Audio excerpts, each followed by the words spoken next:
The Silverfang Kingdom had waited 100 years for this night.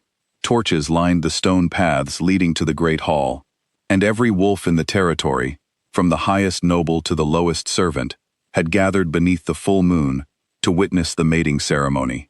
It was said that on this one night, the moon itself would choose the bride of the Alpha King, and no wolf, however powerful, could refuse what the moon had decided.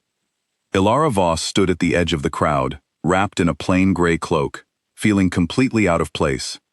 She had grown up far from the kingdom, raised in a small human town by a woman who was not her real mother, never told why she sometimes heard voices in the wind, or why her eyes turned gold when she was afraid.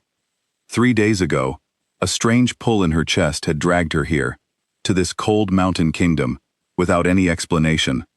She had no family name, no noble blood that she knew of, and no idea why her heart was pounding so hard as the ceremony began. King Draven Ashcroft stood at the top of the stone steps, tall and unmoving, his dark eyes scanning the crowd with the practiced calm of a man who had ruled since he was young. He did not want to be here either. His advisors had already arranged his future for him, a political marriage to Lady Sarah, daughter of a powerful Alpha family, whose alliance the kingdom desperately needed. He had accepted it, quietly, the way he accepted most things now, duty first, always duty first. The ceremony began with an old song sung by the pack elders, calling on the moon to reveal the true mate of the king. Draven barely listened. He had heard this song 100 times in his life, at other ceremonies, other weddings. It meant nothing to him anymore. Then the wind changed.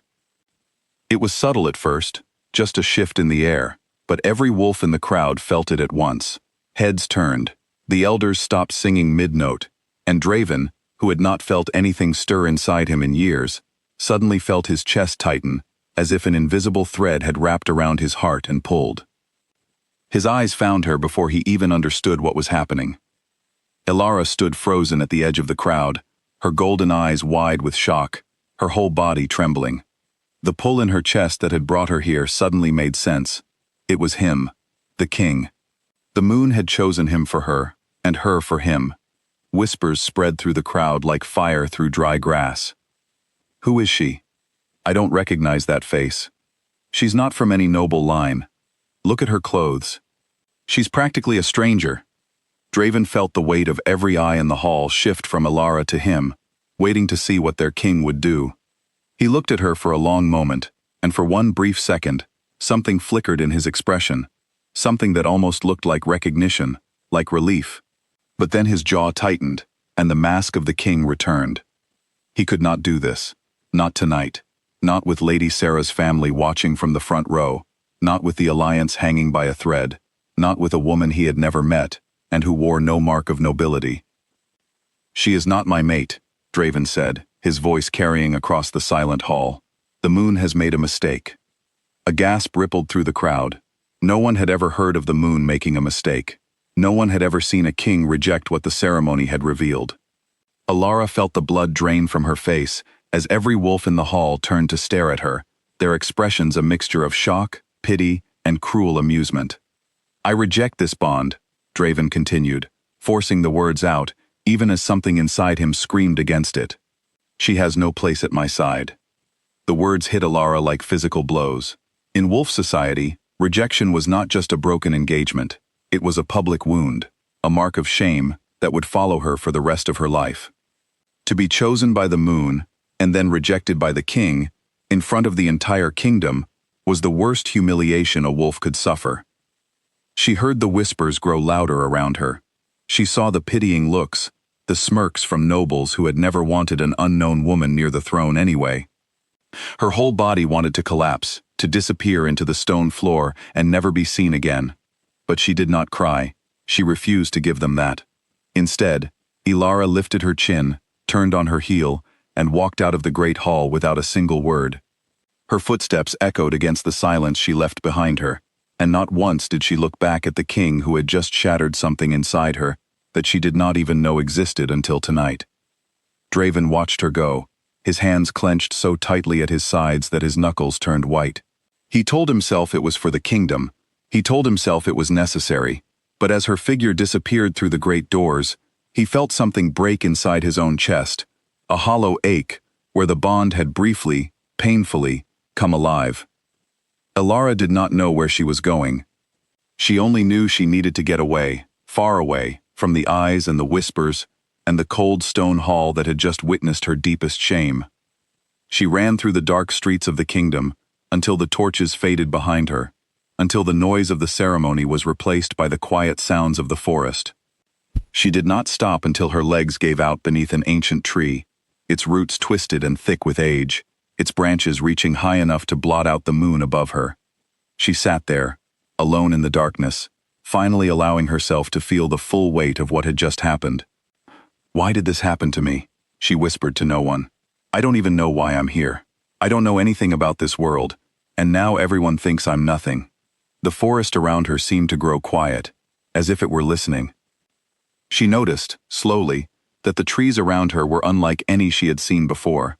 Their bark was silver gray, almost glowing faintly under the moonlight, and the ground beneath her was covered in soft white flowers that should not have been blooming this late in the season.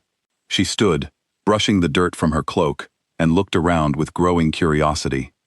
Carved into the base of the great tree was a symbol she somehow recognized, though she could not explain how.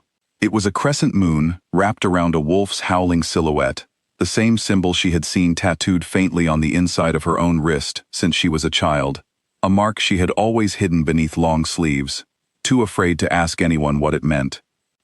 Her hand trembled as she reached out and touched the carving. The moment her fingers made contact, the entire grove seemed to exhale.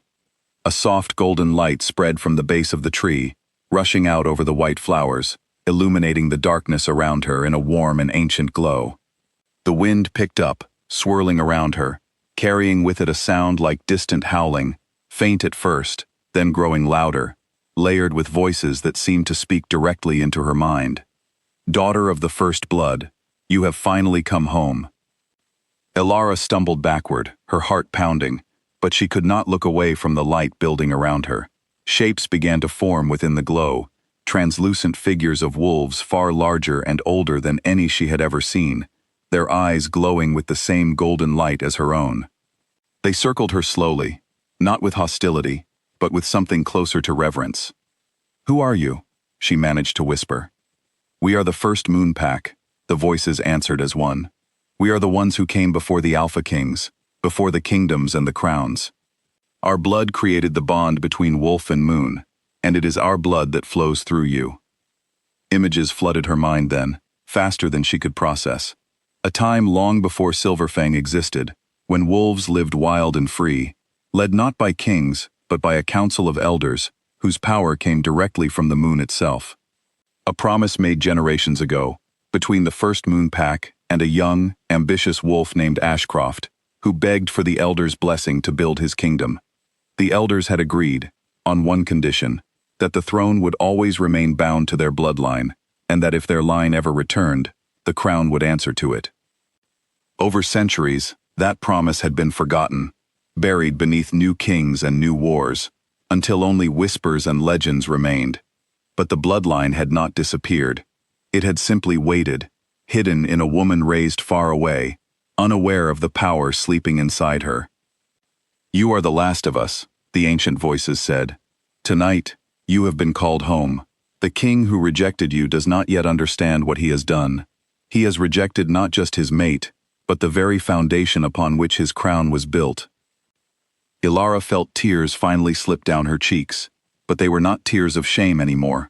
They were something else entirely, grief for a family she never knew she had lost, and something like strength beginning to grow in the empty space where her humiliation had been. "What do you want me to do?" she asked. "Stand, daughter. Claim what is yours, not out of anger, but because it is the truth. The throne was never his alone to give or take away." The golden light grew brighter, wrapping around Elara like a second cloak, sinking into her skin, into her very bones. And she felt her body change, not into something monstrous, but into something more true than she had ever been before. Her spine straightened. Her golden eyes burned steady and calm instead of frightened. The quiet, uncertain girl who had walked out of that hall in shame was gone, replaced by someone who finally understood exactly who she was. Back in the castle, Draven could not sleep. He paced his chambers long after the ceremony had ended, Lady Sarah's polite congratulations still echoing hollowly in his ears. He told himself again and again that he had done the right thing, the necessary thing, but the hollow ache in his chest refused to fade. Then, near midnight, the entire castle began to tremble, not with an earthquake, but with something deeper, a presence that every wolf within its walls could feel in their bones. Draven rushed to his window and looked out over the courtyard below. What he saw stole the breath from his lungs. Rows upon rows of wolves stood silently at the edge of the forest, their forms glowing faintly gold in the moonlight. Larger and older than any wolves he had ever seen in his life. They were not attacking. They were not growling. They stood in perfect, patient silence, waiting. At the front of them, standing calm and radiant beneath the full moon, was Alara. She was no longer the trembling, humiliated woman who had fled the great hall hours before. She stood tall, her golden eyes glowing steadily, an aura of quiet, undeniable power surrounding her like a second skin.